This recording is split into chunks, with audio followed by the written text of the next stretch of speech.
हेर्नुहोस् त अहिले नेपालगञ्जको महानगरपालिकाको नेपालगञ्जको सहरमा यसरी अतिक्रमण भएका जमिनहरूमा सरसामान व्यापारीले सरसामान राखिसकेपछि यसरी अहिले नगरपालिकाले आएर हटाउँदैछ। यो नेपालगञ्जको महानगरपालिकाको दृश्य हामीले देखाइदिएका थियौँ।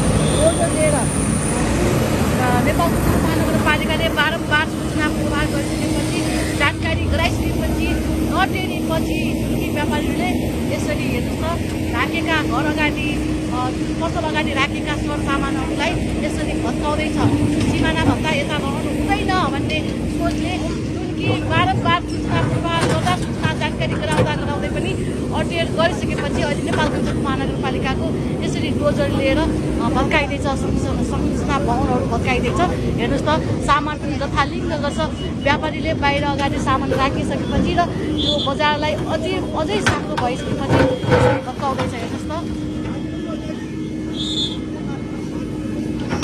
अहिले नेपालगञ्जको महानगरपालिकाबाट यहाँ धेरै जुन प्रतिनिधिसँगै विभिन्न कर्मचारी खटिनु भएको छ। यसरी हेर्नुहोस् त अब यो ठाउँमा विभिन्न बोट बिरुवाहरू नेपालगञ्जलाई हराभरा सुन्दर शान्त बनाउनको लागि यसरी लागिरहेको छ। माथि तार लाग्ला है, माथि तार लाग्ला।